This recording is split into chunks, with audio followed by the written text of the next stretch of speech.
Hi, everyone. It's a great privilege to be at PALS. I have heard about PALS for many, many years and have always wanted to come here, so I'm here. And it's very nice to be here. Let me describe to you briefly what this is and what we're going to do and what the format will be, a very loose format. And then I'll give you my little spiel, and then we'll move forward and upward from there. This is a co-production of Guardian America, which is the American-based website of the Guardian paper of London, and the New York Review of Books. I'm the editor of Guardian America, and I write a blog at guardian.co.uk, which I hope some of you will read and take a look at. As you may have figured out by now, I am not British. And the Guardian hired me about a year and a half ago, a little bit more, as the election was approaching. And the Guardian was planning on ramping up its coverage of this election, the interest in which, by the way, in Britain and worldwide, is incredible, as you might imagine, just absolutely through the roof. The Guardian's stories, the Guardian, like the New York Times, ranks its top 10 stories along the side. And the stories on the American election are even beating the soccer/football stories. So that's an indication of just how intense interest is. We'll each speak for about 8 minutes. I'll go first. I think Tom will go second, and Martin will finish up. And we will try to stick to the 8 minutes because we want to hear your questions. And everywhere we've gone, we've had nice crowds and we've had lots of questions. And so we hope that you'll have lots of questions. And as I did last night in Menlo Park, California, I want to encourage, if there's one McCain person in the house, ask us a belligerent question. It's fine. I think this is the 6th event that we've done, and we've had one unfriendly question. It was in Washington at Politics and Prose, and I actually thought, oh, thank God, finally, an unfriendly question. But it turned out it was from the woman was kind of like on the left and thought that Obama was a mainstream sellout and a tool of Israel. And so that wasn't quite what I had in mind. Before I start my formal presentation, where's Ray Hederman, the publisher of the New York Review of Books? Give him a hand for all the...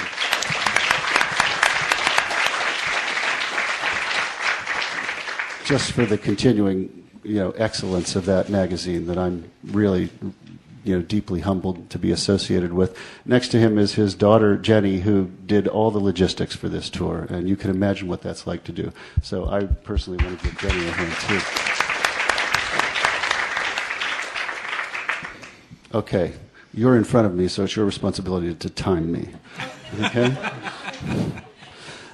Give me the high sign give me the high sign at 7, and I'll wrap up.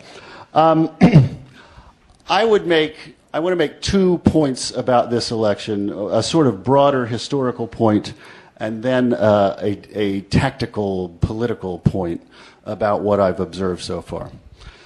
The broader political point is that we have, I think, and this is something I wrote as long ago as 2006, we have, I think, reached the end of the period of conservative dominance in American politics.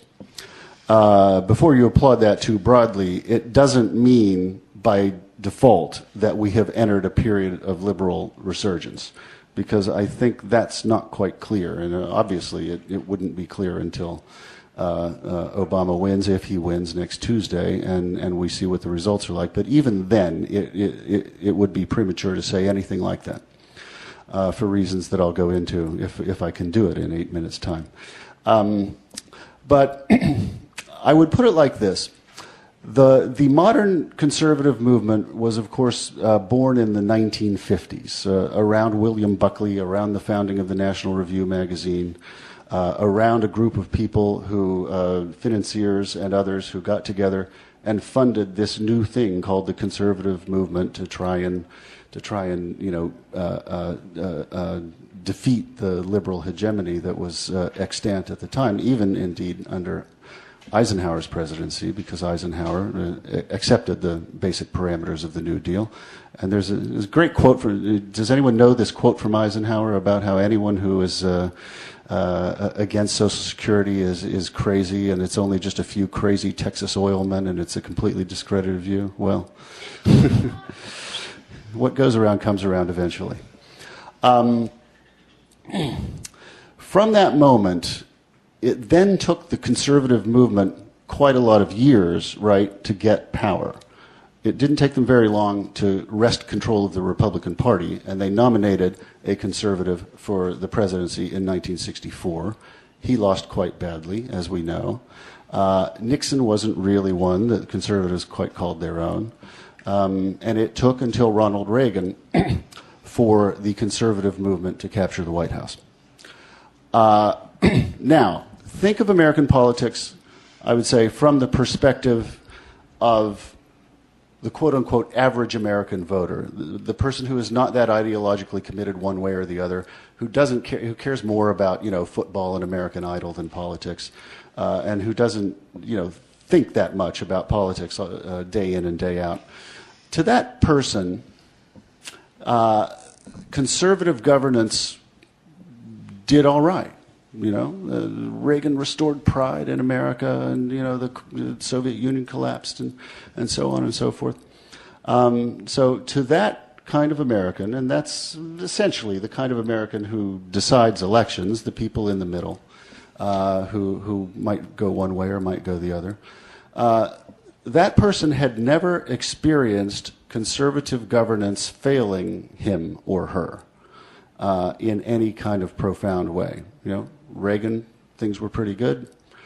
Bush Sr., not quite conservative in the same way Reagan was, but not that far away. And he had his ups and downs, but there were no catastrophes there. But in the last 3 years, those voters in the middle, those average American apolitical voters, have seen conservative governance fail them on a daily basis. It started with the fiasco in Iraq.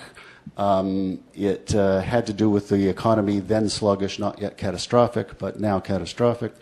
And the defining moment, of course, I think, was Katrina and the horrible response to Katrina. And if you look, indeed, at George W. Bush's poll numbers and look back over time, you'll see that up through August of 2005, he was down. But not that far down. He was at 42, 44%. Then Katrina happens, end of August, early September 2005. He goes down to 30. And that's where he stayed until recently, when he's hit 20. We're going for single digits here before it's all over.